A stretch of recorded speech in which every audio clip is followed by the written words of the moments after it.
My name is Dr. Giada and I am a lecturer in politics at Cardiff University and also the new president of the Irish Association for Contemporary European Studies. So, as everyone is aware, we are gathered here to reflect on the 50th anniversary of Ireland's membership of the CEU. But before we get into the depth of our discussion, we are honored to welcome here Minister Peter Burke, who was appointed as Minister of State for European Affairs and Defence in December 2022. He previously served as Minister of State for Local Government and Planning, with a remit including all matters relating to planning legislation and the administration and funding of local government. And in addition to that, he also had responsibility for gender equality in local government, as well as various policy areas, including accommodation of older people, those with a disability, and members of the traveller community. I welcome you on stage. Thank you so much for being here.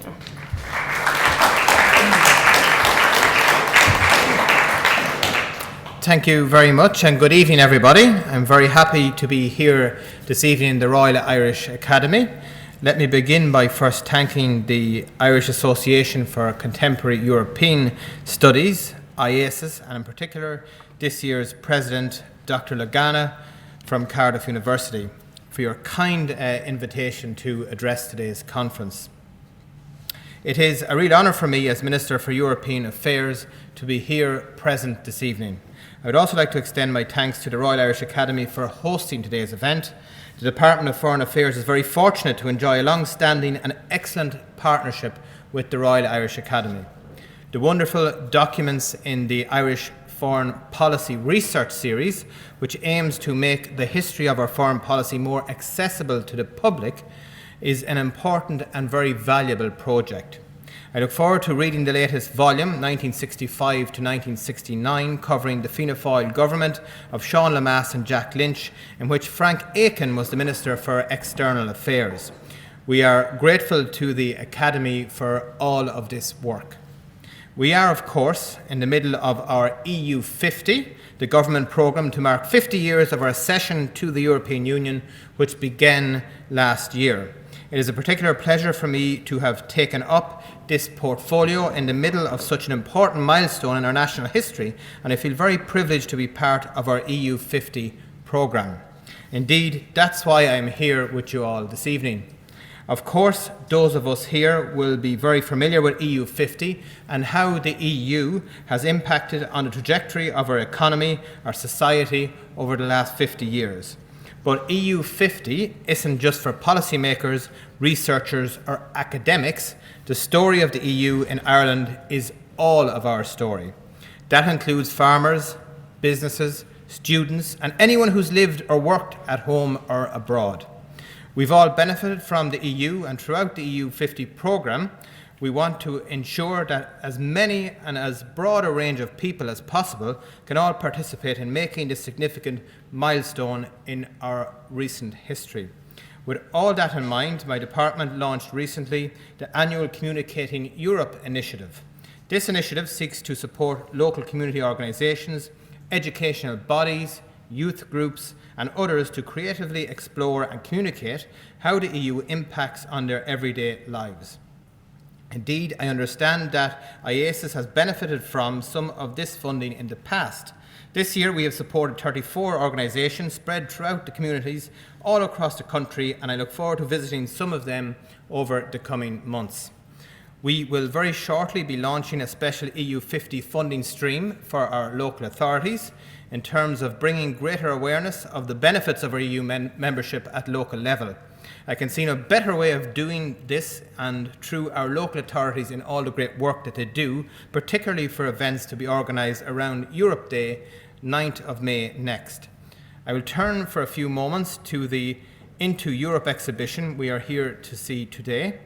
As the Royal Irish Academy colleagues here will know, and indeed some others who are here present also, my colleague the Taoiseach recently launched this exhibition at Ivy House. I know it has been many months in the making. It is the product of painstaking research, detailed design, expert editorial oversight.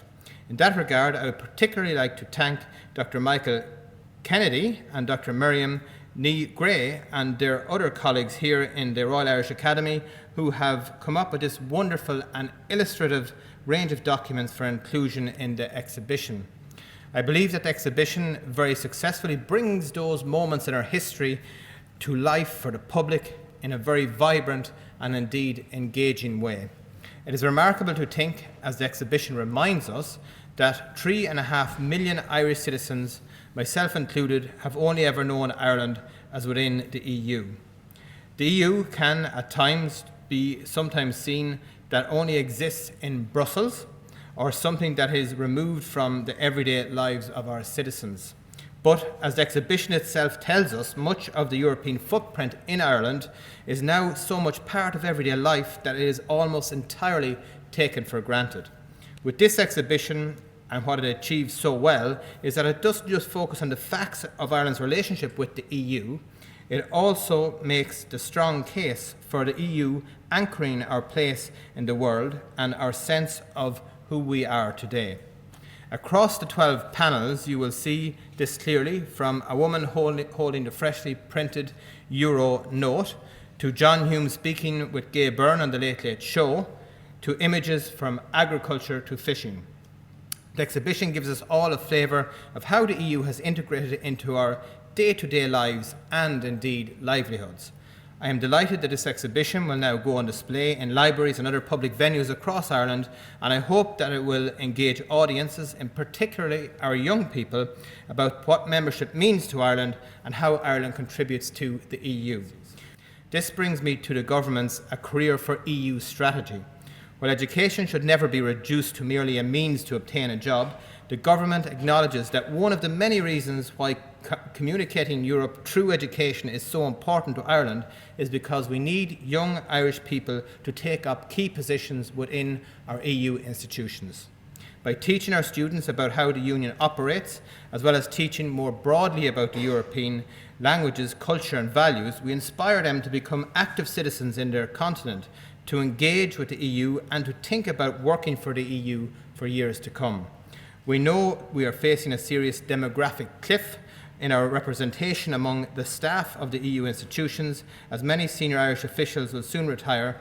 To counter this, we need a future generation within our European institutions shaping European Union policy making.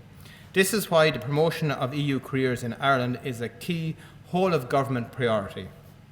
The strategy makes a number of commitments to encourage Irish citizens to apply for posts within the EU institutions and to equip them with the skills they need to succeed. This includes intensified engagement with careers offices and third-level institutions in Ireland, attendance at careers fairs throughout the country, and much more practical assistance to candidates.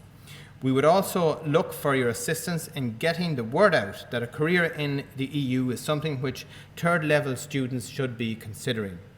So I'd like to conclude by thanking Dr. Lagada and the IACES once again for inviting me here to speak this evening. Like all of you, I'm very much looking forward to Professor Laffan's reflections on the 50 years of our EU membership, and I hope to stay as long as I can, but obviously we're heading off to the EU Council Summit this evening, and that again is part of democracy in action, working and delivering for Europe and indeed our country. Thank you very much, everyone.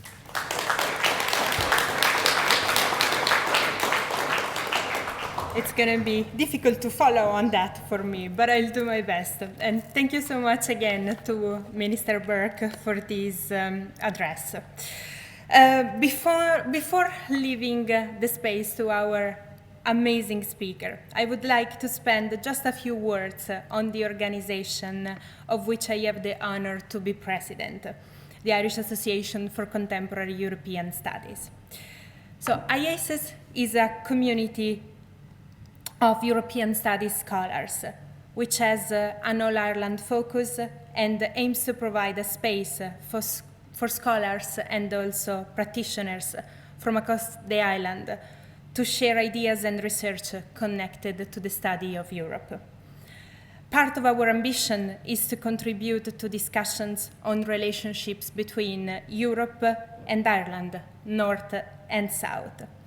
And we try to do this in many different ways, through teaching, research, publishing, and by fostering links between educational institutions, practitioners, and scholars, nationally and internationally.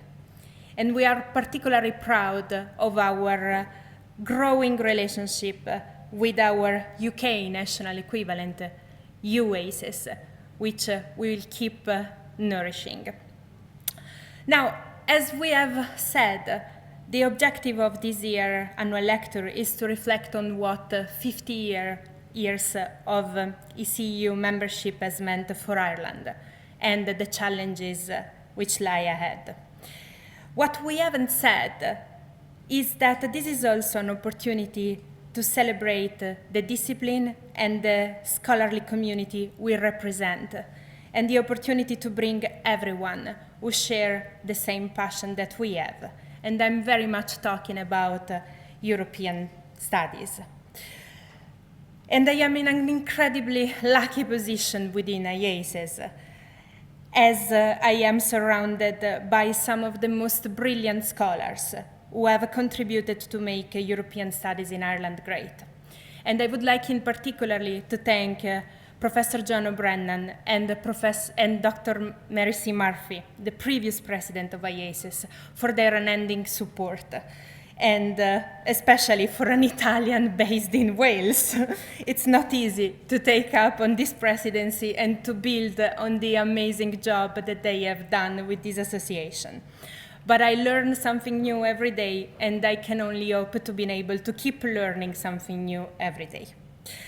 Now, in connection to this, we of course thought that there was no better person to speak and to deliver our annual lecture this year, as she truly embodies the discipline of European studies and has contributed to make it great not only in Ireland but internationally. Professor Brigid Laffan. Now, it would probably take me 3 days to list all her achievements, so you will all forgive me, I'll just mention a few. Professor Brigid Laffan is Emeritus Professor at the European University Institute, where she also was the Director and Professor at the Robert Schuman Center for Advanced Studies, Director of the Global Governance Program and the European Governance and Politics Program until her retirement in August 2021. She became president of the European Policy Center think tank in December 2022. Before, she was professor of European politics at University College Dublin, UCD. And in March 2004, she was elected a member of the Royal Irish Academy. She was ranked in 2018 among the women who shape Europe by Politico, and was also awarded by the University of Limerick Alumni Association with its highest honor. And without further ado, Professor Brigid Laffan.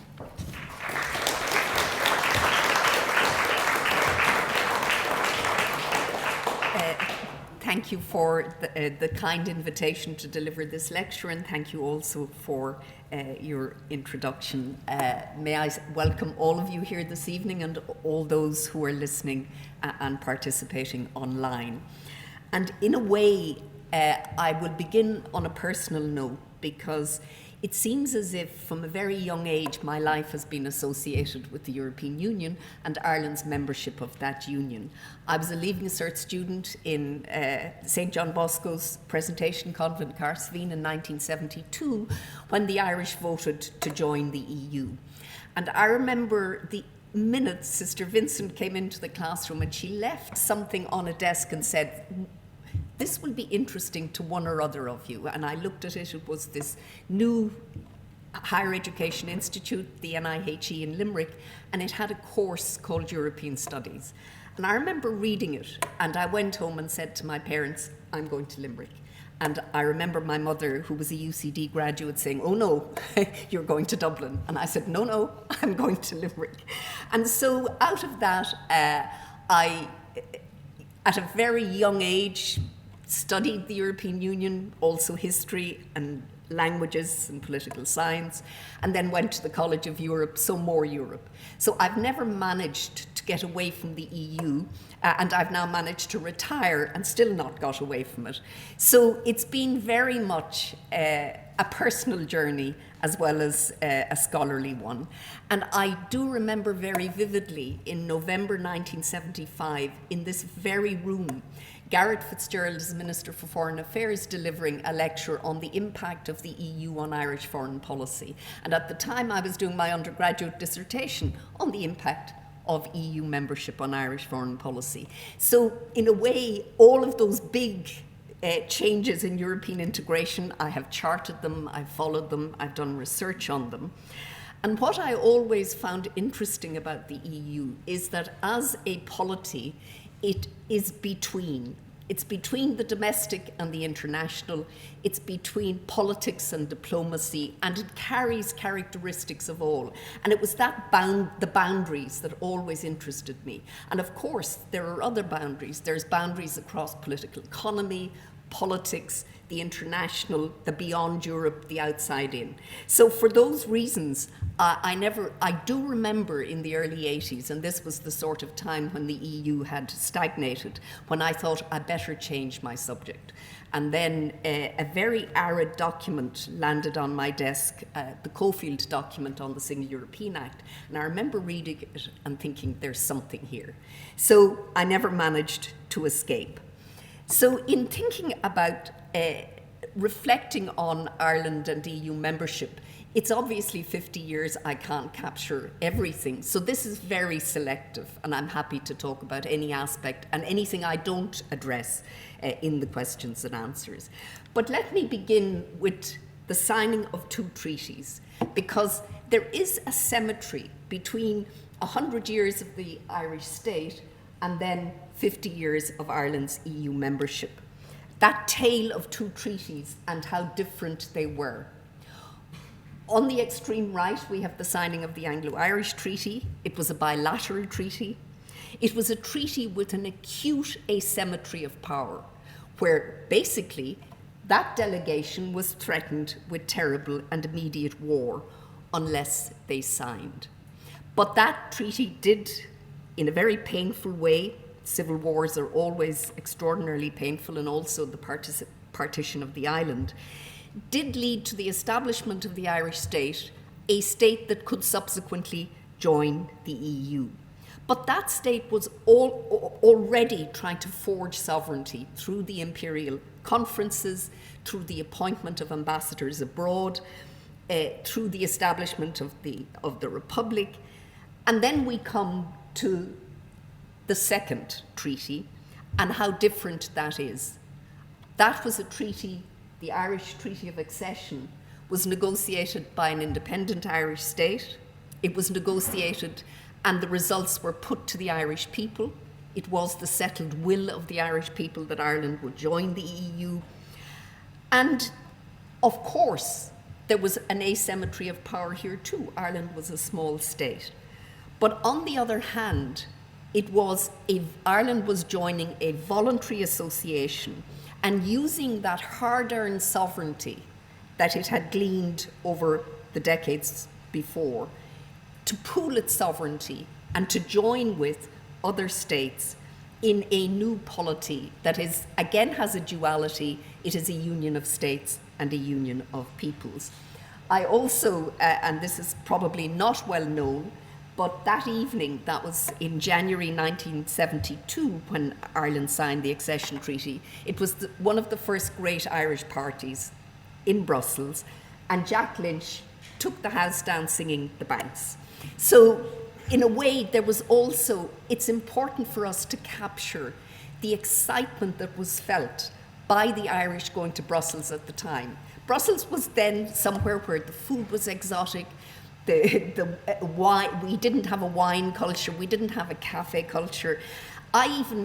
Because I went to the College of Europe in 76, 77, 77, 78, so 2 years, you could see Irish civil servants changing the way they dressed.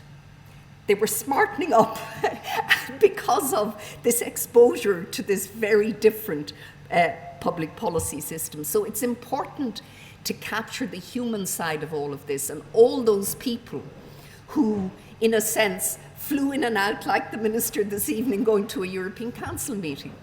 There are hundreds and thousands of Irish civil servants and politicians who have worked, they're the boundary managers who've worked that system over the last 50 years, and not just over the last 50 years, but before then, because in order to get in, it required such an effort from the late 1950s onwards.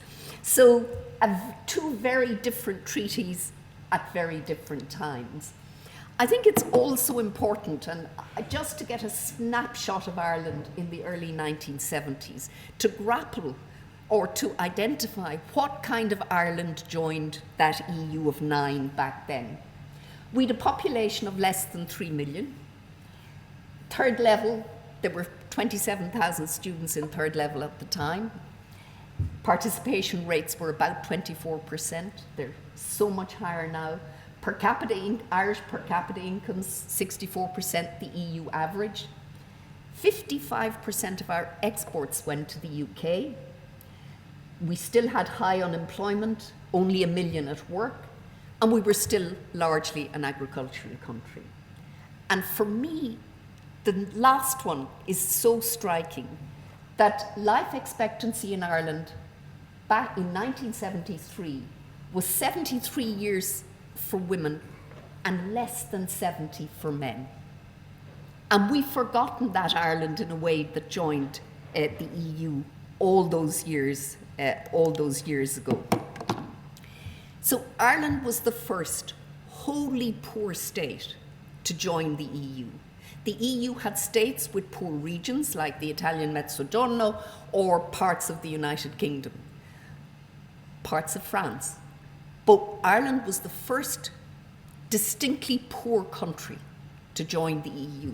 And that's another facet of European integration that we shouldn't forget, and that is that it has not been, as it's frequently said, a club of the rich.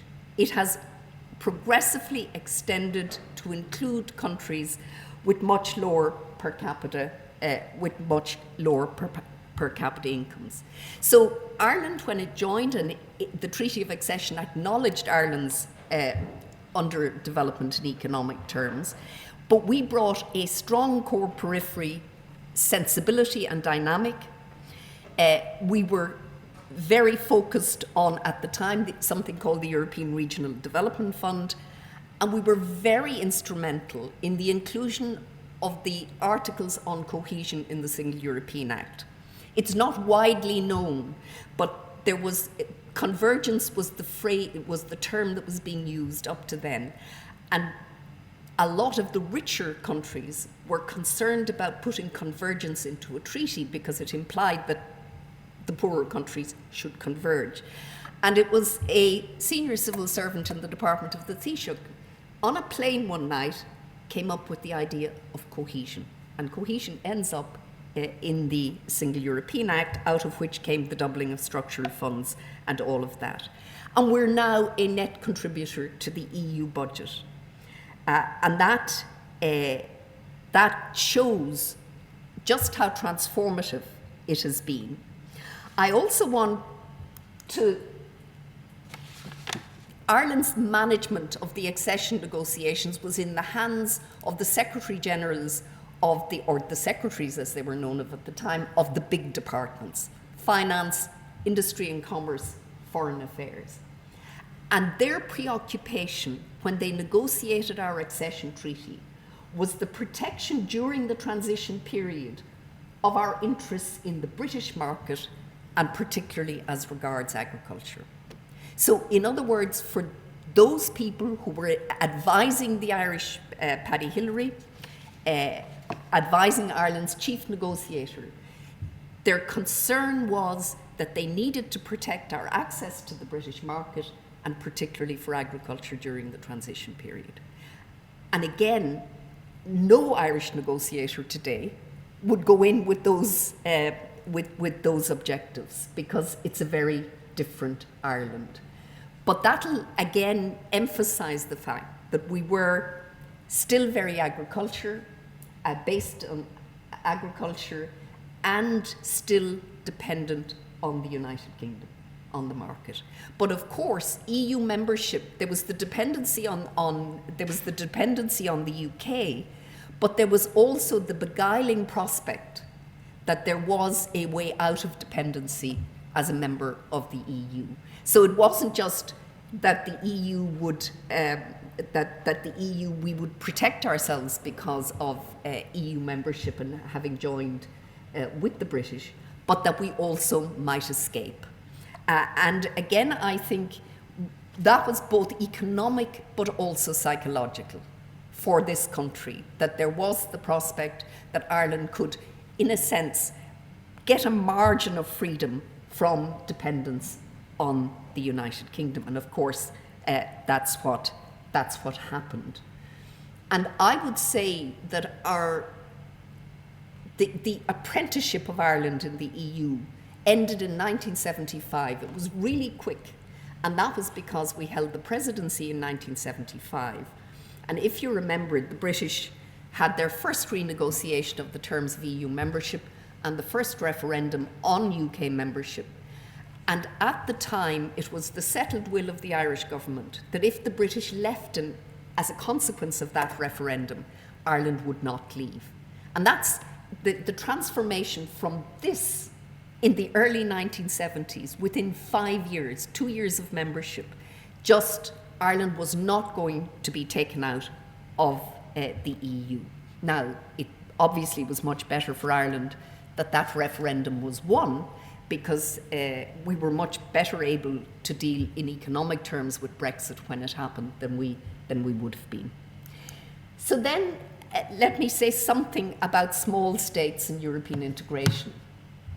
The EU has most of the membership of the EU is small or micro. So small states play a central role.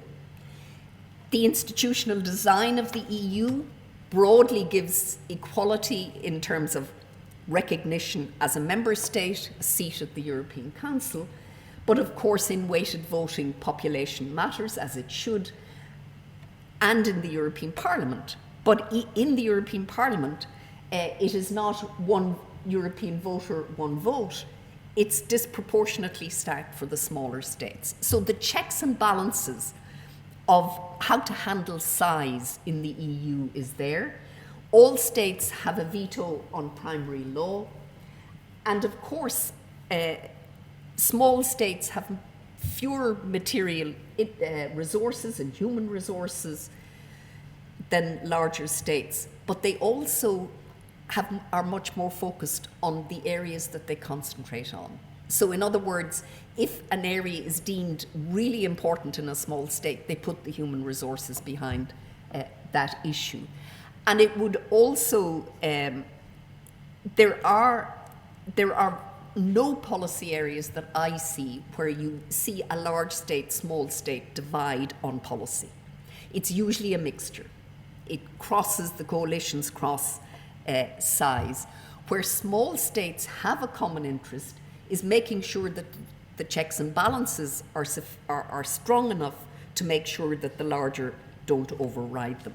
But of course, and this is a big issue for the EU in the future, if we talk about an EU of 36, then we're going to have to look at either qualified majority voting, constructive abstention, or consensus minus 1 or 2 in areas that we don't do now, because the system won't work if the system can't cope with, won't be able to cope with 36 member states on the present treaty provisions. Now, we're also, in this time, Ireland's membership of the EU coincided with, from the mid-1980s onwards, with very significant change in the nature of the EU itself. Firstly, treaty change. From the Single European Act on, the EU went into a rapid episodic series of treaty changes, and Lisbon is very different to the treaty, the acquis communautaire that Ireland joined with. Enlargement, There's now 27 member states with the prospect of 36. Ireland joined an EU that was an EU of 9. There's been major regime change in terms of the single market and the euro.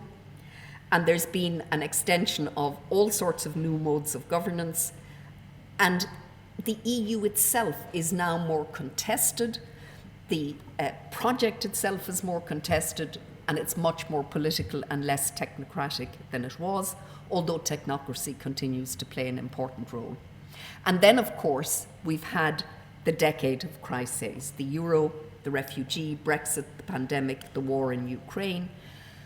And the EU also faces, but as does our world, the impact of the climate crisis and sustainability. But what's important, I think, is to remember that when a country joins the EU, they don't just sign up to what's there then, the acquis communautaire, they sign up to an evolving, dynamic polity and political economy, the nature of which they can't predetermine. So, in other words, you can't, even today, none of us can predict what the EU looks like in 10, 15 years' time. So it's that dynamic aspect that, and also in terms of enlargement, countries that are joining want to join the EU as it is, but the very fact of enlargement alters the EU. And the existing member states, regardless of how comfortable they were with the last treaty, always get concerned about the next one. So it's that the capacity to monitor and live with this evolving system is an important part of membership. And what does membership mean? Firstly, it means that a country signs up to engage in a voluntary system of deep interdependence, and that's tough. It's not always comfortable. No country in the EU gets the EU it ideally wants, because it is a compromise machine. EU membership offers extraordinary opportunity to its member states, but unless member states have the domestic capacity to adjust, adapt, and to take on those opportunities, then membership will not solve the domestic problems. There really is, it's a tough business being in a system of deep interdependence. And so the capacity of countries to adjust, adapt really matters. And in a way, it's politics, law, and political economy begin at home, but they no longer end there. We have a dual constitutional system, the Irish Constitution and the constitutional edifice of the EU. In political economy terms, there's the domestic Irish market and the single market. And in terms of politics, there is obviously domestic politics, which continues to be the most significant arena of democratic politics, but then there's also that add-on, that European layer and level. So also, the EU takes the hard edge off interstate power, but power matters. In other words, there are larger and smaller states in the EU, and regardless of who holds the office, a German chancellor or a French president will be listened to. That doesn't necessarily hold for those who represent smaller states. So they've got to work much harder. And what does being an effective member state mean? Well, I would say the goodness of fit between domestic politics or policies and political economy matters. And there are times when in Ireland we've got that fit wrong. And in the case of the Eurozone crisis, it was a disaster. The quality of engagement with the EU system matters. No one's waiting to hear from you. No one's waiting to have meetings with you. No one is waiting with your interests at heart. You've got to get your people in there. The quality of engagement matters. The quality of influence, both the Commission, the Presidency, the Parliament, and all those networks of engagement that tie the countries of Europe together. And we should be worried by what the Minister said about the fact that there's a cliff edge in terms of Irish senior officials in EU institutions. We've had 2 Secretary Generals but there will not be a Secretary General who's Irish for the next probably 20 years, if not more, if ever again. So it is a problem that there are now so many, in 1972, 3, 4, 5, a job in the institutions was a very attractive career opportunity. And now there simply are more opportunities, and there are not as many people going into the institutions, and there's also the language issue in Ireland, not enough people with the requisite language skills. So we should take that very seriously. And finally, in terms of effective membership, we're a referendum country. We've held more referendums than any other member state on European issues. And so the quality of domestic debate matters, and I'll talk about that later, about the importance of engagement from the Oireachtas and also public opinion, to make sure that the people know. So that's the sort of context of membership. So let me focus on some of the things that are noteworthy about our membership. I would say, firstly, that Ireland was moving in the 1970s from a rural to an urban society. And one of the things that the Common Agricultural Policy did was it eased the transition of urban-rural conflict in this country, because there was an injection of funding into Irish agriculture, into family farms, and that really did help in the 1970s. And Mark Clinton was Minister for Agriculture at the time, and he now, arguably, strategically, Ireland shouldn't have been going for the highest possible prices every year. What we should have been trying to do was get the high-priced continental farmers out of business, long-term for Ireland. But if you're in government and you have the IFA breathing down your neck, you're going to go for prices any day of the week. And Mark Clinton had two great facilities. He firstly didn't need a lot of sleep, and secondly, he could hold his whiskey. And why that mattered was there was a tradition in the Agricultural Council. These were all night sessions, and there was a tradition, come a certain time of the night, the whiskey bottles were opened to get agreement. And Mark Clinton was very good at holding his whiskey, or so I'm told. But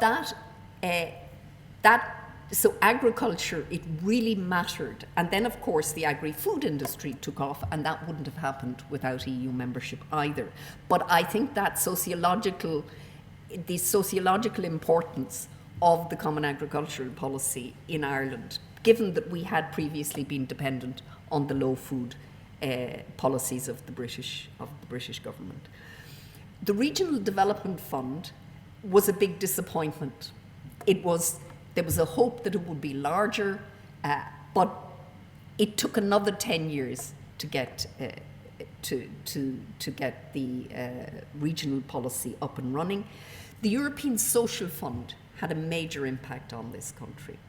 There were 3 or 4 Commission officials, and they bought into the idea that Ireland needed development, and one of the ways was human capital. And we had established in the 1960s the RTEs, which are now the technological universities. But the EU would pay for sub-degree courses, pay people to go to sub-degree courses through the European Social Fund. And that, again, opened the way for an enhancement of social capital in Ireland. FDI, the FDI story of EU membership is that the access to the European market is not just something from the 90s. It was there from the very beginning. And the number of jobs in foreign-owned manufacturing grew by 23% between 73 and 80.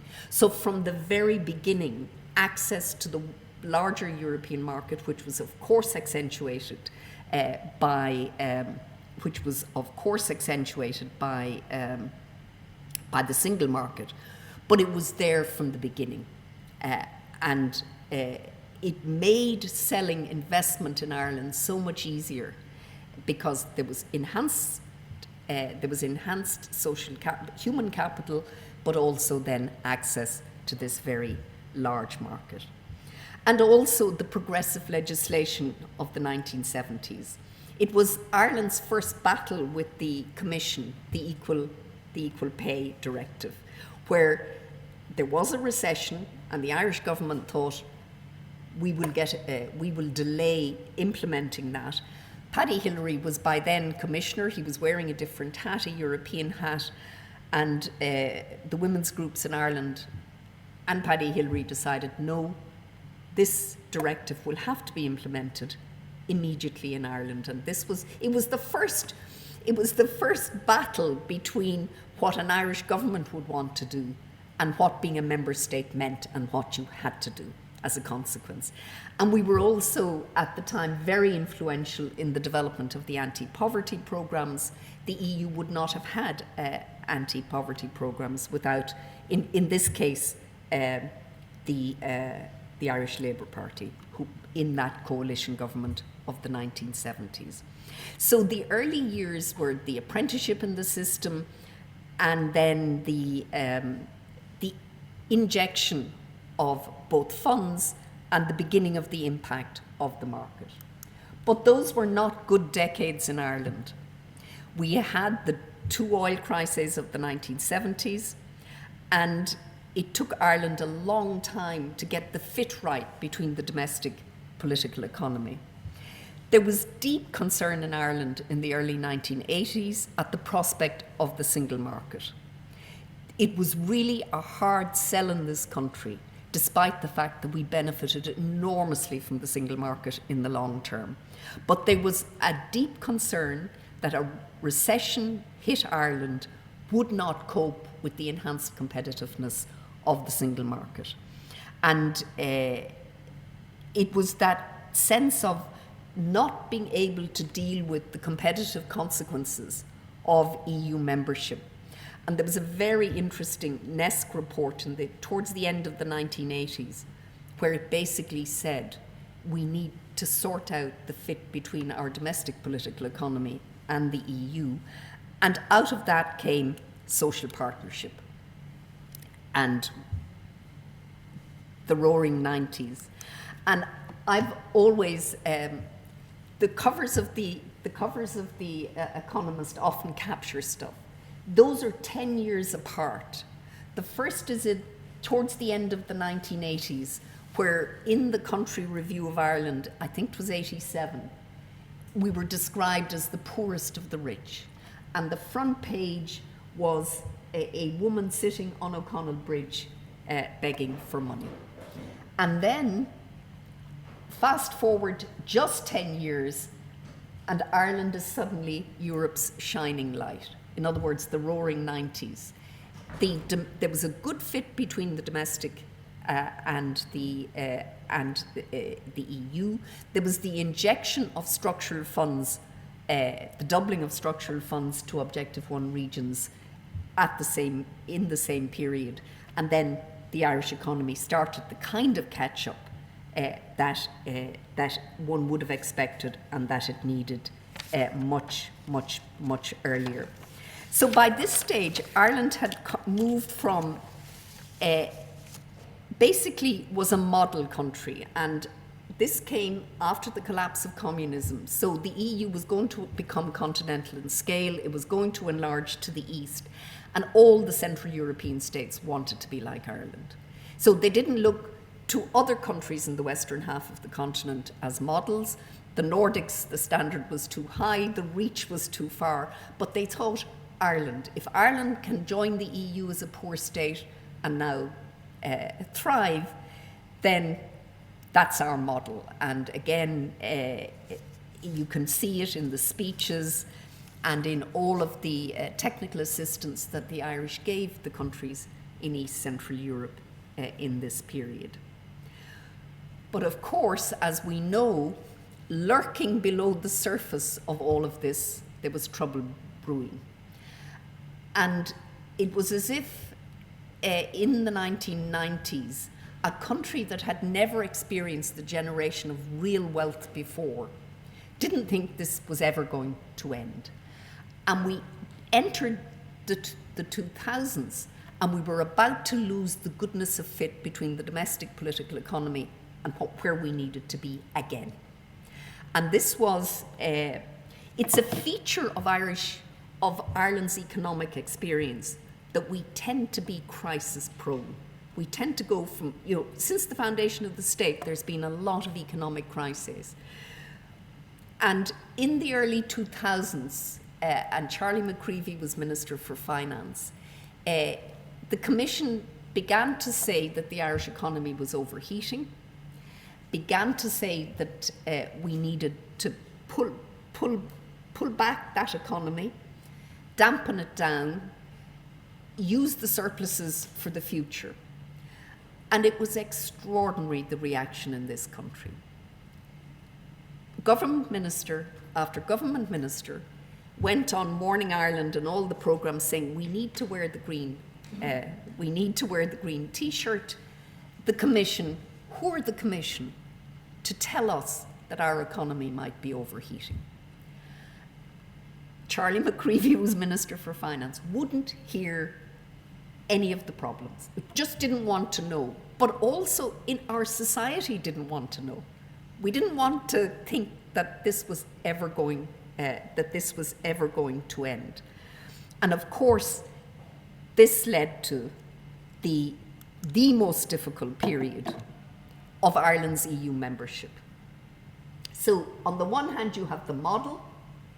So high growth, Ireland converges, and still to this day, Ireland is the only poor EU state that has ever converged with the income levels of the core.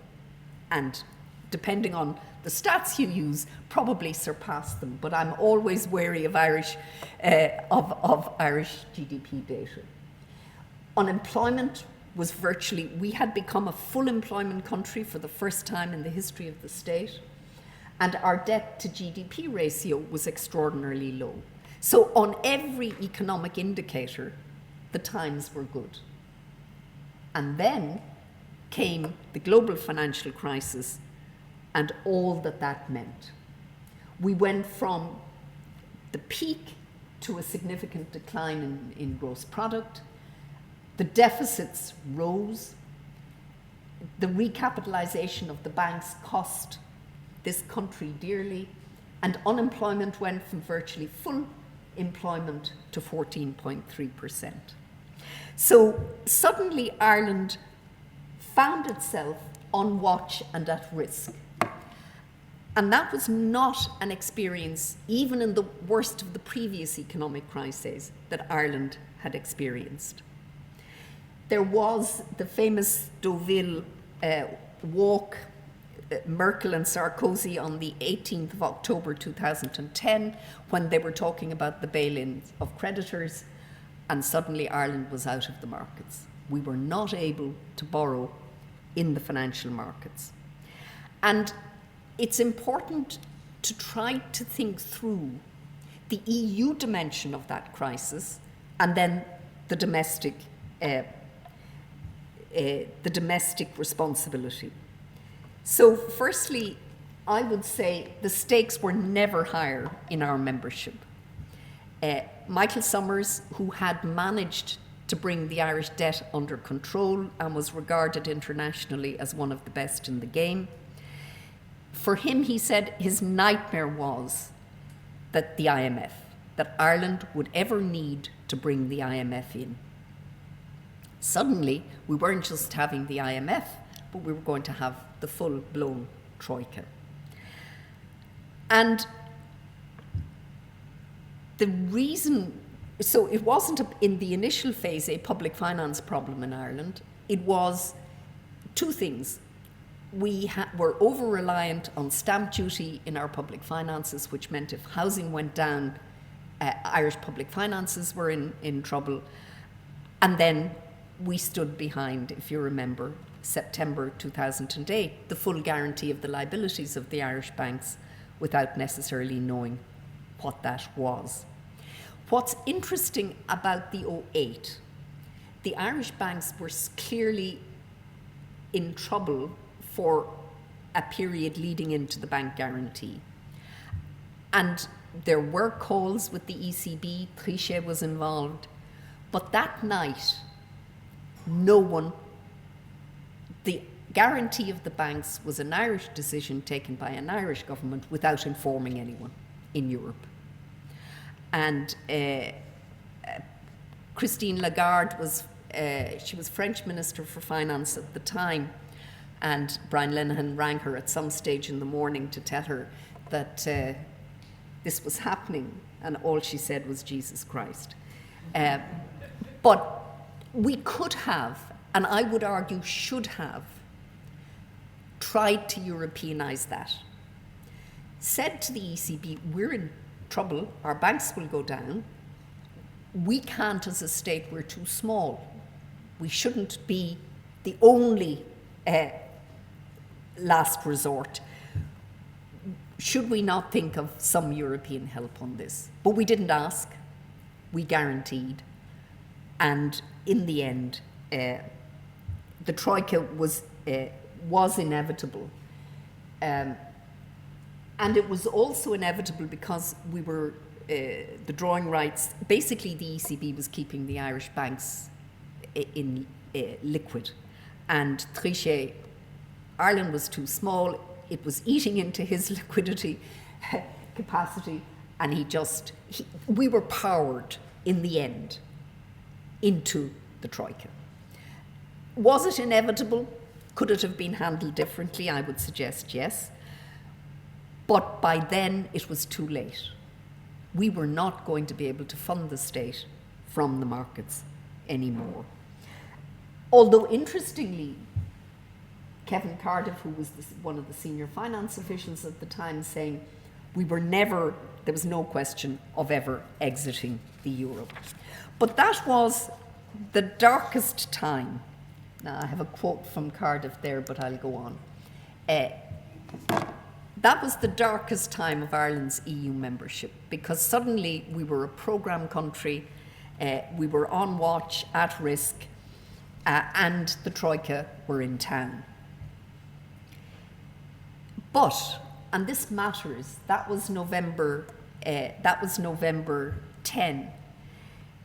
The Irish state capacity was sufficiently strong and our political system sufficiently robust to say, we get out from under this with one programme.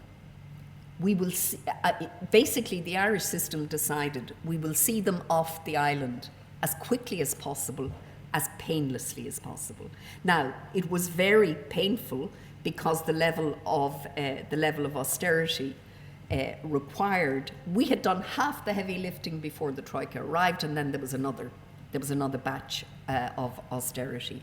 Arguably, Europe got austerity wrong.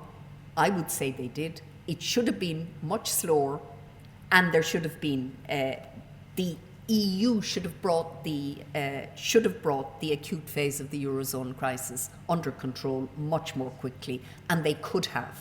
And they didn't, because basically this was the euro from hell for Germany. It crossed all the taboos that they had.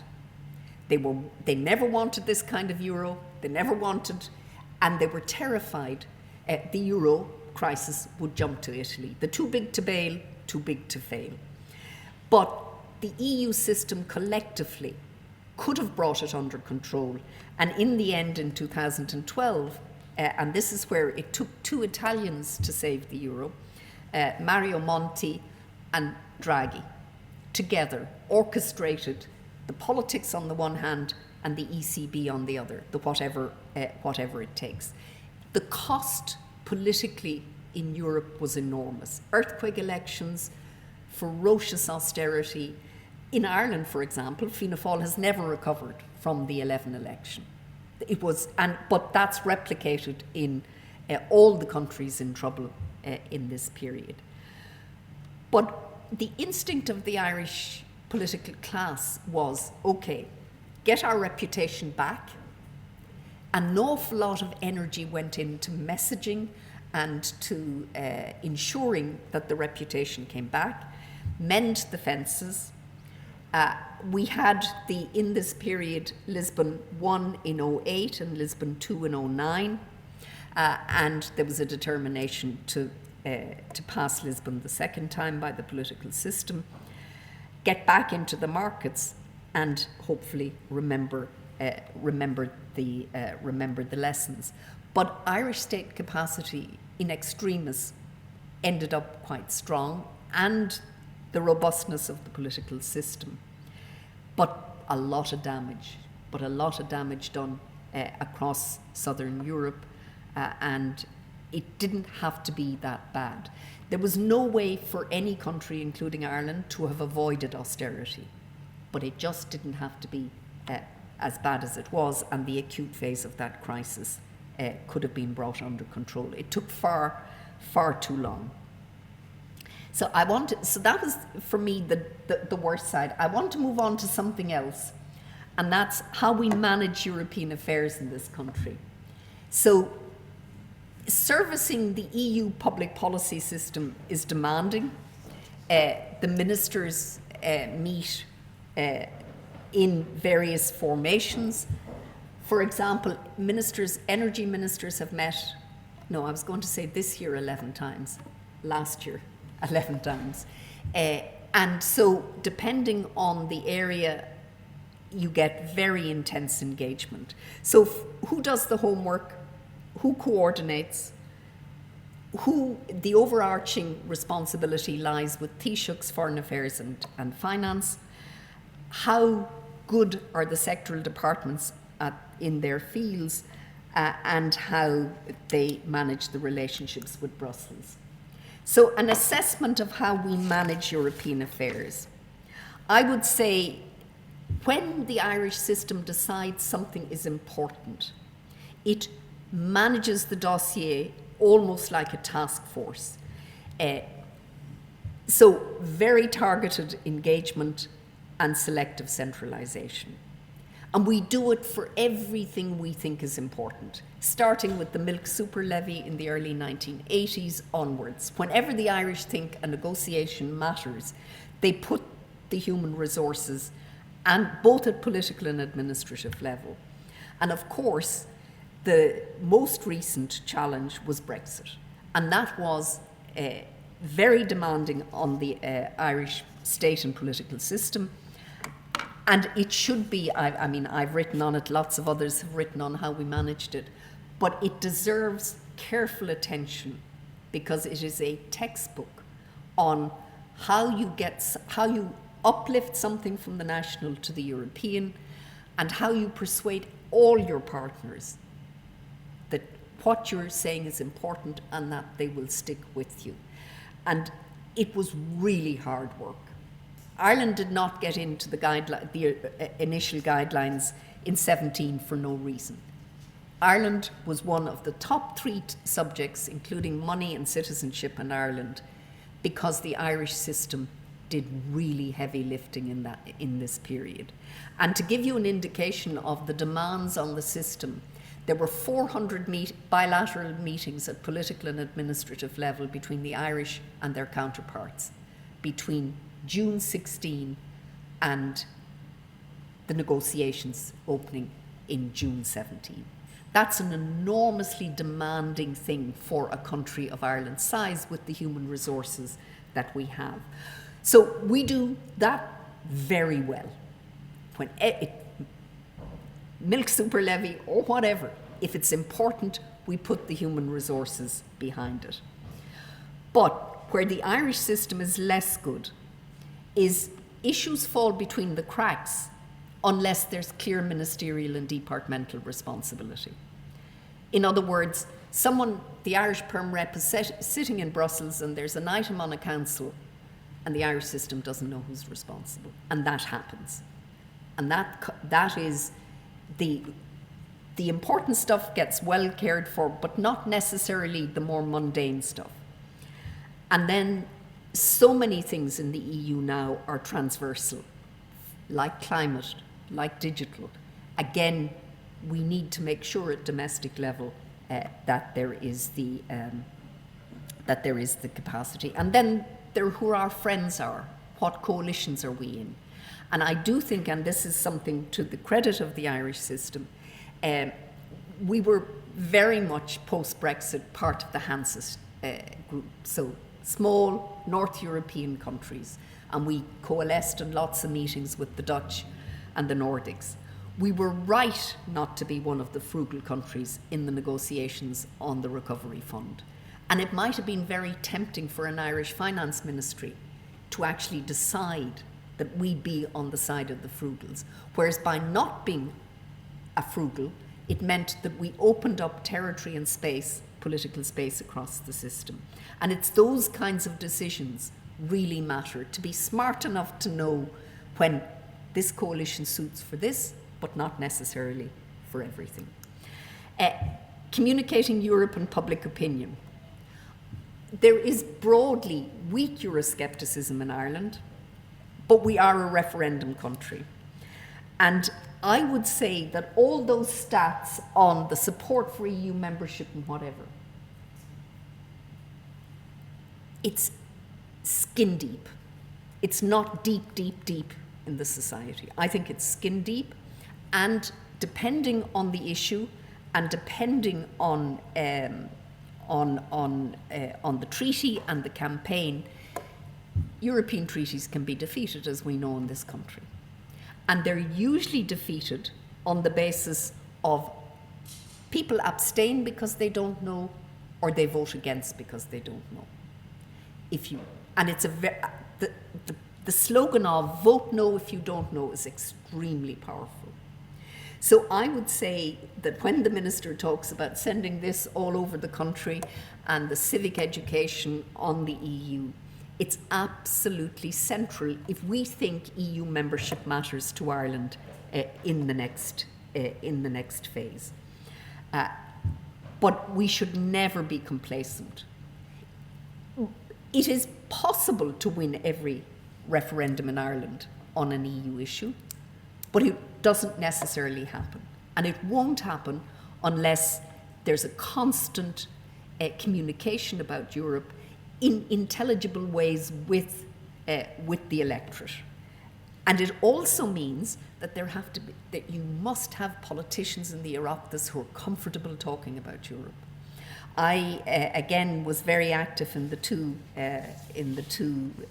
reruns of our two referendums, and would have been involved in engaging with politicians on the content of those treaties, and they were very happy to campaign when they felt comfortable. But a lot of them didn't feel necessarily comfortable with the dossier and didn't want to go out there and defend. So it's knowledge about Europe is really important to this country if we think the EU matters to our future. And it should be the EU warts and all. The EU is a political system. The EU has public policies. Not all those public policies are effective, and there are deficits in this system. And it's much better to talk about the reality of the EU and its problems than to sell some idealized version. But there is another problem in communicating Europe, and that is that sometimes we use benchmarks.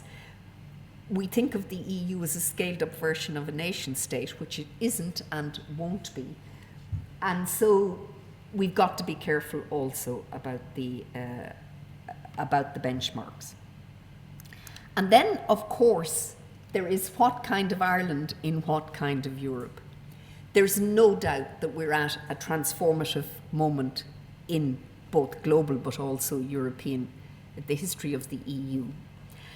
And none of it is easy. None of the dossier facing the EU today are manageable in the sense of they all are complex and all are difficult. Europe finds itself in a world of hard geopolitics. And for a long time, the EU's view of the world was, wouldn't it be wonderful if the world was more like us? And we have this wonderful normative, value-driven power. That's not the world, nor will it be the world of the next 20 years with hardening geopolitics. Technological change. There's now, and the Inflation Reduction Act, the IRA, I find it very difficult to use that phrase. But the Americans are, so Europe looks at the climate crisis and tries to regulate law. The US spends, and it has this huge fund now where it requires 50% North American content to have access to this very lucrative pot of money. And the Europeans rightly are worried that green technologies that European companies will take their business to North America. And it's a big, big challenge. And then for the EU, one way of thinking about it is, okay, so you change the competition rules in Europe, make them less stringent, and let domestic investment in this. But that means the big will have the money and the small won't. And that then brings up the whole debate that's starting now at the European Council that the Minister is just going to, on a European sovereignty fund, of EU needing to back its climate policy with public finance. So all of that. Enlargement is a very large, complex dossier, but enlargement is back. Migration, the migratory pressures on Europe are not going to ease. They're going to be they're going to continue, and obviously with the climate crisis, there's a danger of even more. There are member states of the EU that would not now be admitted to membership because of the rule of law crisis and the undermining of their democratic systems. And the EU has really not managed to get a handle on it. It's beginning to use money now, particularly vis-a-vis Orban and the Hungarians. But it took such a long time, and the cancer spread. And then there's the whole debate on future treaty change in Europe. And of course, we know that if there is a new treaty, and there will be at some stage, then that will be subject to referendum here. And it's also how Europe will deal with, how the EU will deal with its neighbourhood to the south, its neighbourhood to the east, and those large middle powers, Turkey and the United Kingdom, that are unlikely to be member states. And then, how will Europe, in this world of accentuated great power competition, where does Europe find a pathway through the relationship between China and the United States to continue to have some agency in shaping the world out there? Where will its collective power come from? And there is also, and this is not something that we are comfortable with in this country, there is the question of European security. Because what we certainly learned from Putin's war is that defense, territorial defense, matters once again in Europe. But we think it's over there. But of course, we also know that the Russian Navy was active in our waters, and we don't have the capacity. We've no eye in the sky. We don't know what happens up there. And we are on the motorway. There are 3 of the major data centers in Europe for the MENA region are in this country, and they're very vulnerable, and we don't know. And so it's not a question of neutrality, it's much more about what security investment will this state make in the interests of its membership, but also its own security.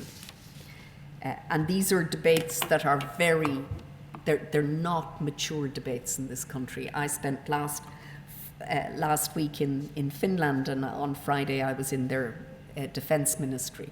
And the way they talk about defence and the way we talk about defence are it's as if we're on different planets. We don't take security seriously, largely because of geography. So let me end by, since let me end with some recommendations and conclusions.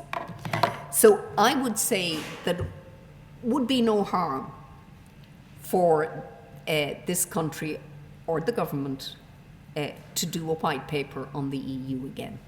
I think we should review where we are, how we manage the business, both politically and in terms of officials, and also scan the horizon across the policy areas. Make sure that the Oireachtas is engaged, continue the education and communication, and become much more sophisticated at handling the big transversal issues. And that means constantly scanning a moving horizon. And that's not just policy, but also our relations with the other member states. So I would say, in thinking about Ireland and 50 years of EU membership, Ireland's main contribution to the dynamic of European integration is to have made a success of membership. And that's not trivial. This country has used the opportunities that were afforded by EU membership and broadly used them well. I would say that Ireland's choice for Europe was and remains the settled will of the Irish people. I don't think that your exit is a likely prospect, but we should never take it for granted. I also think Ireland is both strongly and weakly Europeanised. What do I mean by that? So the EU is Ireland's geopolitical and geoeconomic anchor. There are no other available options. I think Irish society thinks that to be the case. But we're not, there are fewer students doing continental languages now, and there's also a shift in that younger generations today are much more global rather than European, and we've just got to make sure that the Europe hangs in there somewhere. The EU is not a panacea for domestic problems and won't solve them. Much remains in the hands of domestic governments. How much that you tax, what you spend, and most of the policy areas of relevance to us in our daily lives remain domestic. So domestic policy and the domestic policy mix matters. It also matters to Ireland that the EU itself remains effective and legitimate and has sufficient capacity to address the problems it faces. A stagnating, disintegrating EU is not in the interests of this country. And Ireland should, and most likely will, strive to mould the EU in ways that it can live with. In other words, always look for some headroom to be comfortable in this dynamic, complex polity that extends beyond the state. But if we just contrast, if you think about the 4 secretaries who advised Paddy Hillary in negotiating the Treaty of Accession, and the emphasis on the British market and on agriculture, and you look at the contrast between this island and our neighbouring island today, and how it has made decisions that have basically damaged the anchoring of their political economy, and I would also argue even geopolitics. And the EU issue, Cameron said that he wanted to stop the debate on Europe in the United Kingdom. They're going to live with it for decades. And despite the shifts in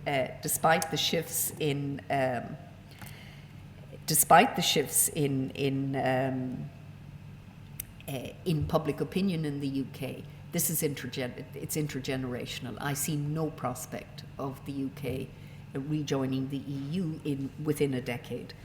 And of course, the consequences of that for the island of Ireland are acute, because the Good Friday Agreement was settled broadly. The conflict on the island was not over, it had simply entered a broadly non-violent stage. And Brexit has really opened up territorial politics again within these two islands and on this island. And again, we have no idea in 20 years' time or 30 years' time what Ireland will be a member of the EU. Thank you.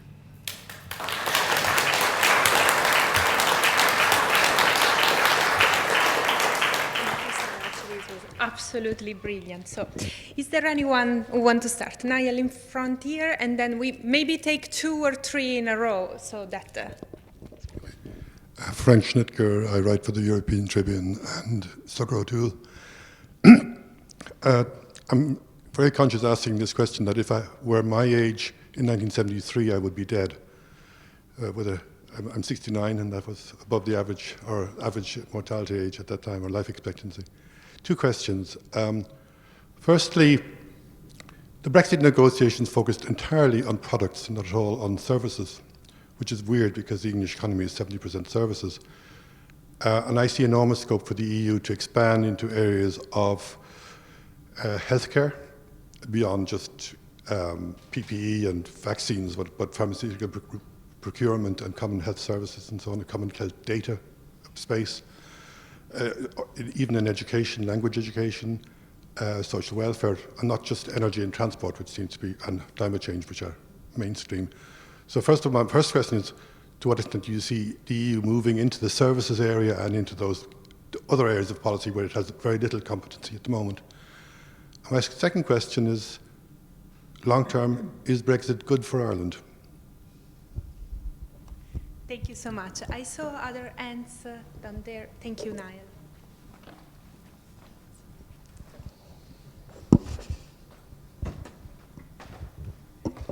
Hi, thanks. Gavin Barrett from the law school in UCD. Thanks, Brigid. A wonderful lecture, as usual. I'd have expected nothing else. I just wanted to ask a simple question, or an easy question to put, but maybe a hard one to answer. What implications do you think the Ukraine war is going to have for the defence identity of the European Union? Thank you. And there was another one here in front. So we take 3, and then we'll do another round afterwards. So keep that in mind, please. Thank you very much, Professor Erwin Fuere.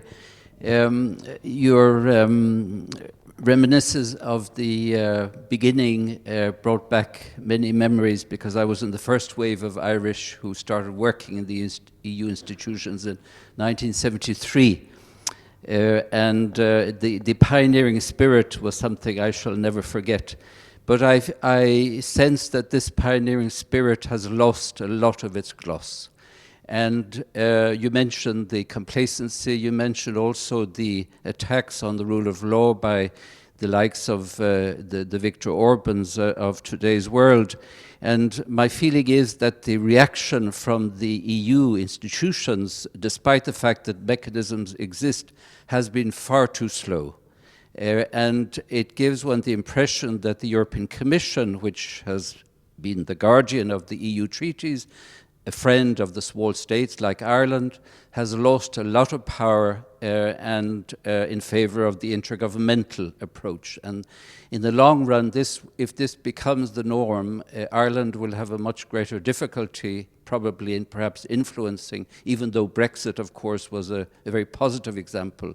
But this, in the geopolitics of EU institutions, to see the Commission losing so much authority, I think is a serious portent for how the EU will develop in the long run. Thank you.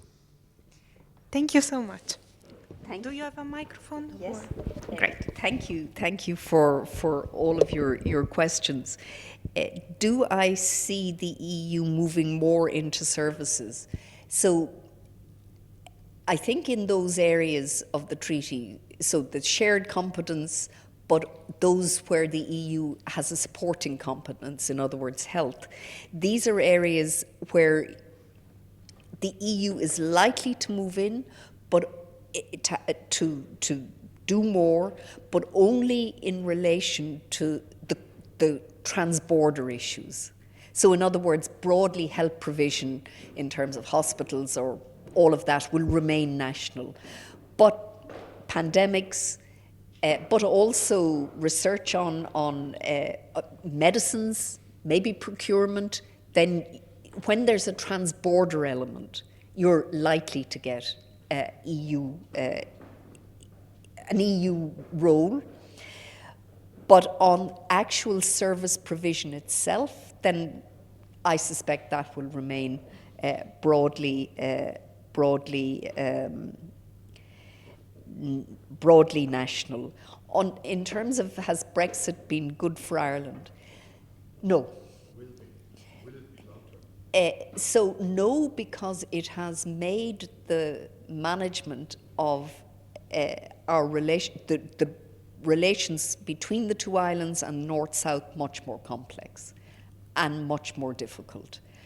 And in a way, EU membership of both countries allowed for cross-border cooperation to evolve in an organic way, in a less threatening way.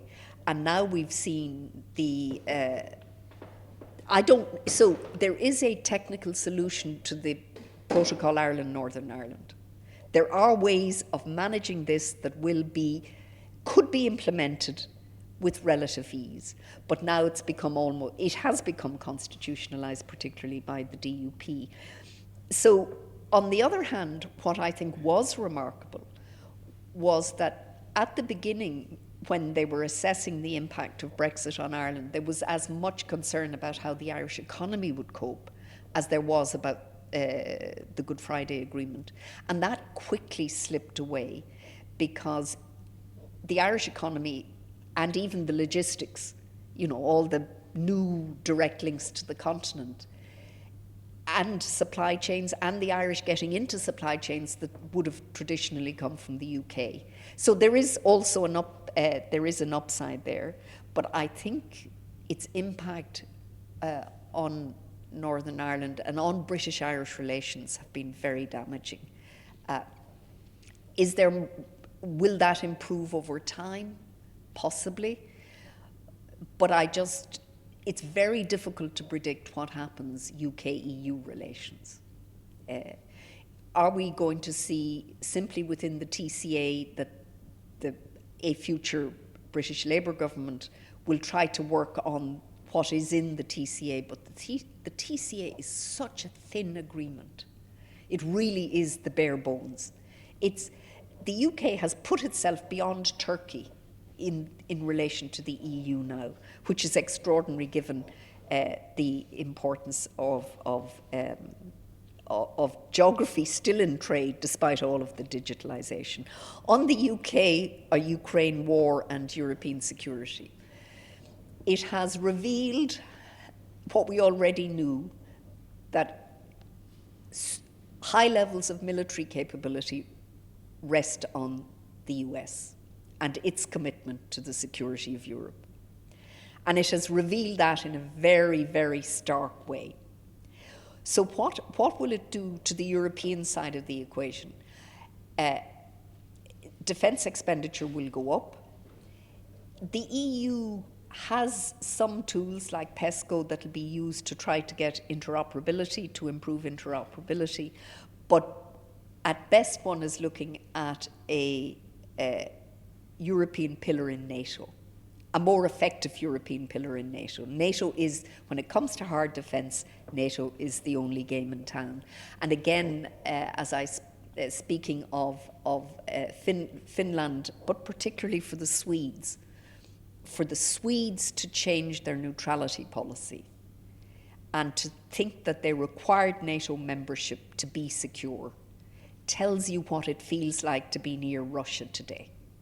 And so I would expect a strong, when it comes to next generation armaments and when it comes to interoperability and that the Ukraine war will have a major impact.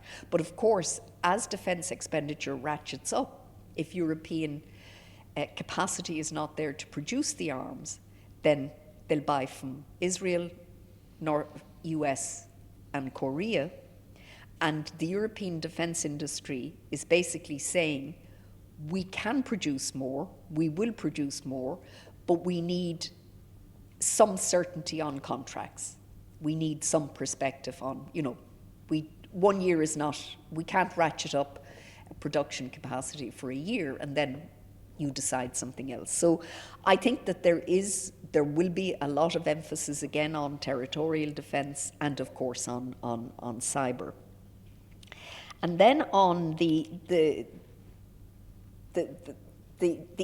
structure of the EU, the intergovernmental and the supranational. I no longer see those as binary choices. The EU has to be both.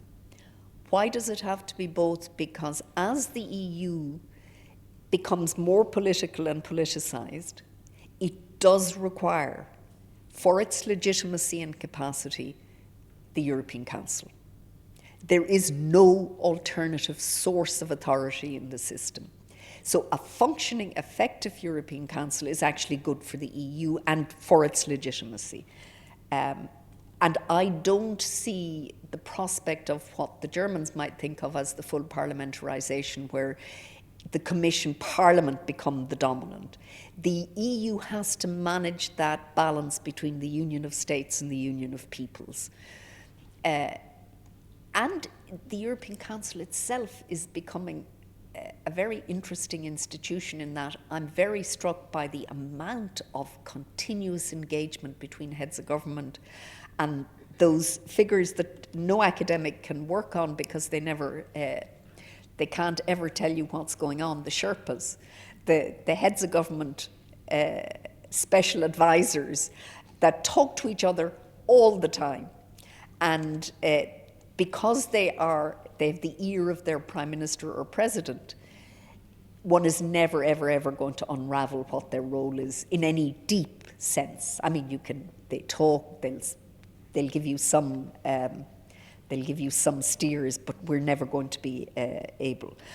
On the Commission, so I think the nature of the Commission has changed in that it is now a more political institution. And by definition, that means that those parts of the Commission, like the legal service that were once very powerful, are less powerful in the system now. And you see that when it comes to the whole rule of law, that its political calculus has overridden the legal. And that's not necessarily good. But on the other hand, Europe, the integration through law, that strong, Joseph Weiler and Cappelletti and all these people who wrote on that in the 1980s, you can't forge the EU of tomorrow on technocracy and law. It will remain absolutely essential as glue and as foundational to the EU. It has to be, law has to be important, but these are, when it comes to digital or to the climate crisis, these are political choices and can't be solved through law. Law will play a role, but law will not lead.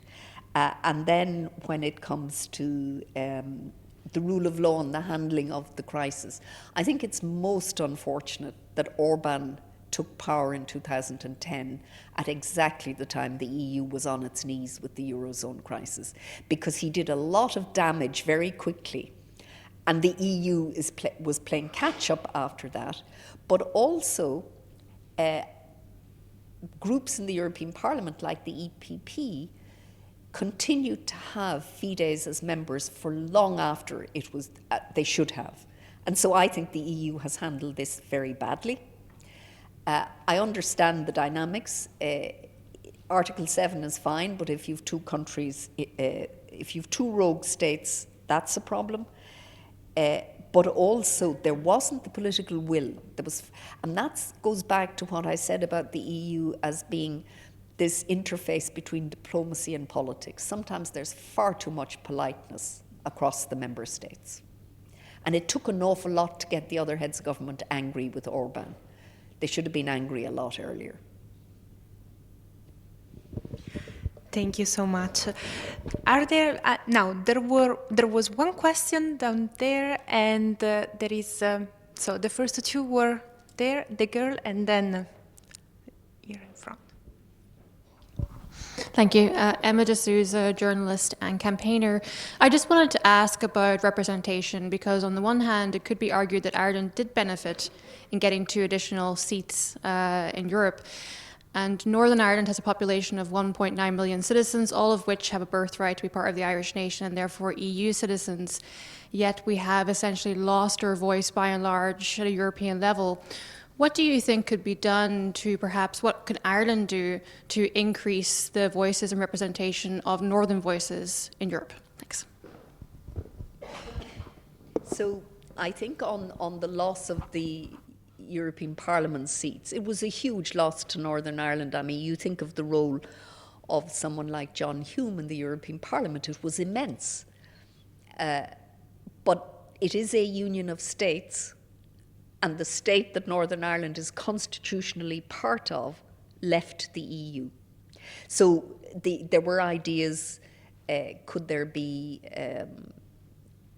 could there be one seat in Northern Ireland? That's completely unrealistic. I do think that the Irish government and political parties are very open to engagement with civil society groups in the north and also economic interests in the north. But of course, there is a sensitivity around the division in Northern Ireland, and the Irish state, a very strong presence of the Irish state arguing for Northern Ireland in the EU is not necessarily something that would be welcomed by everyone in Northern Ireland. So it's a complex issue. I think, firstly, it's important to keep the civil society links, the economic interests, and that's pretty easy. You just brief, and of course there is an Irish presence in Northern Ireland as well. So I think that matters. But the idea that Dublin can solve the membership issue, short of unification. And of course we know that in the event of unification, Northern Ireland automatically rejoins the EU as a full participating part of the EU, and that will happen in the event of a constitutional change on the island. But it's taking, but again for the Scots, Scotland was taken out of the EU against its will, and the Scots toyed with, and I've read the reports, they had reports, could Scotland have access to the single market? But you can never get round the problem that this is also a union of states. It is states are the high contracting parties that sign these treaties.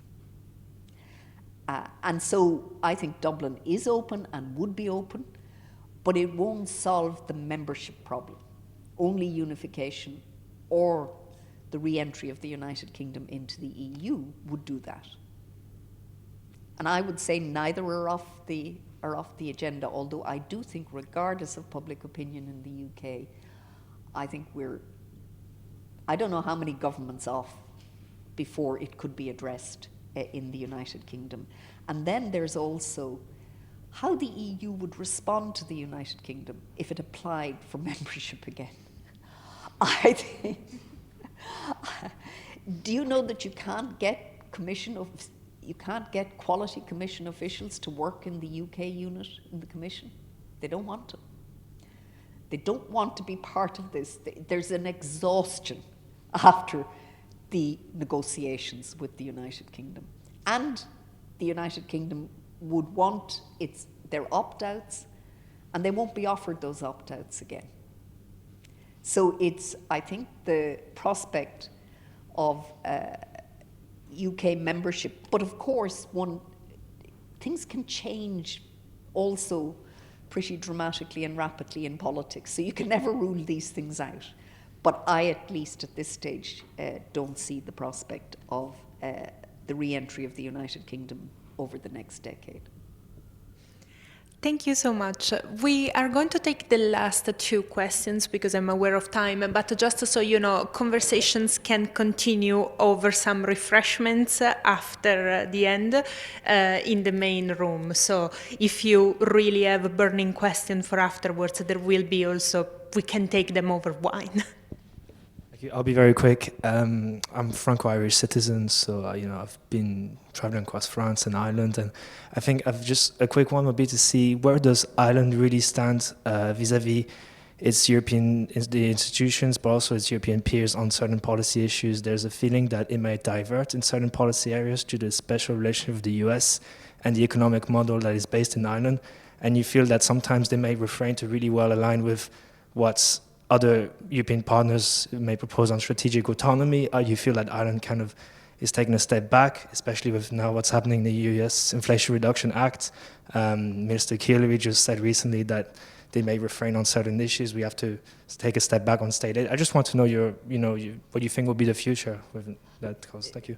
So, firstly, I think if we think back to Mary Harney when she said Ireland had to choose between Boston and Berlin, and if they did, they would choose Boston. And that actually is inaccurate, because Ireland could have both Boston and Berlin as an EU member state. The area where Ireland was consistently under pressure was the low level of corporate tax. And it is still a mystery to me why at the time of the economic crisis at the end of the 09 to 14, why we didn't in fact increase corporate tax then. Because the austerity was very severe, the cutbacks were very severe, and we could have risked increasing corporate tax. But at the time it was seen as an absolute no-no because of the fear, because of the pressure in the economy and the fear of the loss of jobs, further jobs. But I think that Ireland has signed up, as it should, to the minimum levels, and that's a good thing. But we should also remember that the EU, in terms of its political economy toolkit, is very imbalanced. It has a budget that is still less than 1% of the gross product of Europe. In other words, there aren't the public finance compensatory measures in the EU that would allow a country like Ireland not to worry about the investment climate. So I think a country like Ireland has always got to try to manage the tensions in this and the policy choices and trade-offs.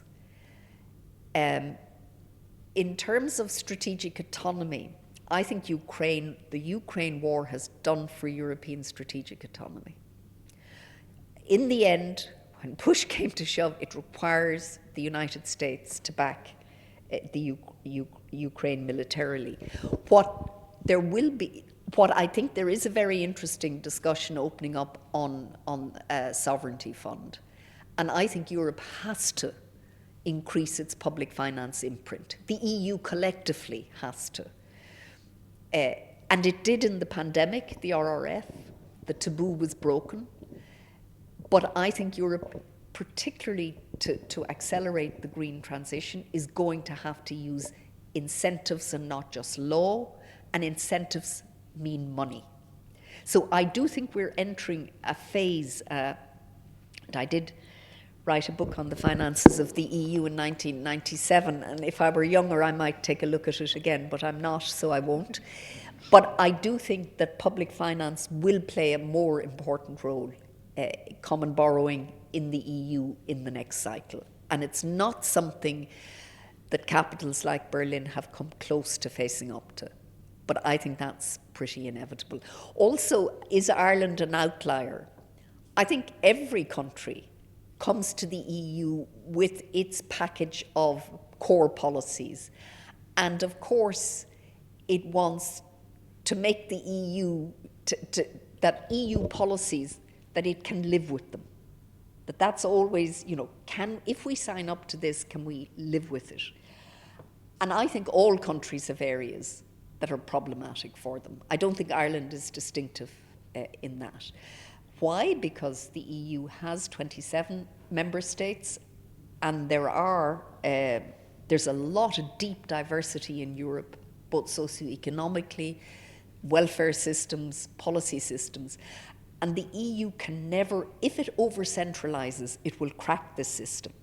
It's got to also manage how much centralisation is appropriate and necessary, and you must leave as much autonomy as possible to the member states. So it's that old subsidiarity argument. But does Europe need more collective power, given the world we live in? Yes. And will it forge it? I suspect it will. Thank you so much. Very quickly, the last question. Francis Jacobson. Thanks, Brigid, for a great talk. Two very simple questions. One about how do you involve Irish and European citizens better in the debate on the future of Europe, not just involving consultation of the NGOs and usual suspects. Obviously, the Conference on the Future of Europe tried these Europe-wide panels, and there hasn't been much follow-up to it, though Guy Verhofstadt has said, oh, this should become a permanent feature of European consultation in the future. How do you think the citizens should be involved? And my second question is, how should the EU manage this extraordinarily difficult process of enlargement? Your famous possible 36. Ukraine has brought it back on the agenda after being put on the very, very long finger for a long time. Now we have the European political community. How do you think it should be handled by the EU? So firstly, on enlargement, the EU will not be able to enlarge within its present constitutional framework. It will have to open the treaties again. And the question is how and in what way and what levels of engagement can be generated. It may also be necessary to think of accession to the EU in blocks of access. Maybe free movement comes before full, single market goods, or not. Maybe goods come first. But in other words, I think it may be that you disaggregate, but what the EU should not think it can do, and it frequently has thought this, that it can buy off countries that want to be members with something short of membership. The Ukraine does not want to be a second-class EU member. It wants to be a full member. But of course, for Ukraine to be able to live with the acquis communautaire, there's a lot of institution building, including management of corruption.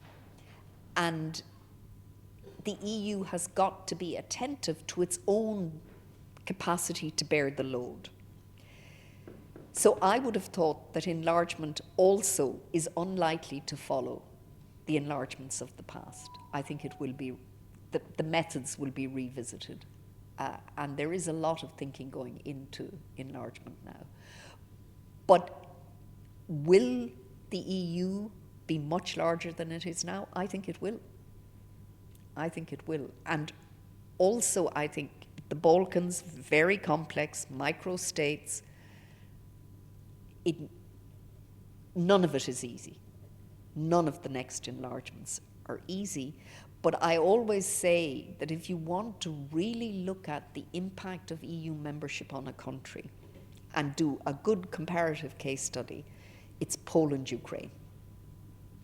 Both those countries had relatively similar levels of economic development.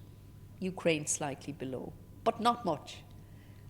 And Poland and Ukraine are worlds apart now. Poland was a very unlucky country for a lot of its history. It got lucky. It got very lucky in the 21st century. So if I were in Kyiv or in the other capitals in the neighborhood, I don't see why my country shouldn't have the opportunities of membership that other countries have had. So I think enlargement will have to be handled it's extremely challenging and will mean treaty change. But there'll be other dynamics leading to treaty change as well. On the citizens, so I would say two things. Firstly, that it is and remains the responsibility of national governments to engage and communicate on Europe first and foremost. Scale matters in politics, and Brussels is getting better at communication. It was really lousy for a very long time, but it's much better now. But it can't do the heavy political lifting. The heavy political lifting must be done in the member states. So engagement at domestic level matters. And then at the EU level, you experiment. One of the changes that I think would matter would be direct election of the Commission President. To have the Commission independent both of the Parliament and of the European Council. I know that that's not likely to be welcomed in the European Parliament because they see the Spitzenkandidaten as a means of strengthening the European Parliament. But the European Parliament has been, as you've written, a power-seeking institution for a very long time. And I think on citizens' engagement, I think it's a more general question about how engaged citizens are in politics. Most people, most of the time, want stuff to work and they don't want to be bothered. But, for example, I'd say if we did a vox pop out there and asked how a piece of law goes through the Oireachtas, there are very few people out there would know. And yet we think that people need to know how the how the EU makes law for them to be comfortable with. So I think a lot of it is, have we reached a stage in European societies that broadly majorities think that in order to govern deep interdependence in the world we live in today, the EU is part of the wallpaper? That really matters in a political system, the taking for grantedness. But of course, as we know, politics is a tough and volatile business, and you can't afford ever to take your electorates entirely for granted. But it's the thing of how comfortable people are with the system. And then there is, why are European treaties as complex and as long as they are? Even with Lisbon, that made in my view, did a very good job at trying to simplify.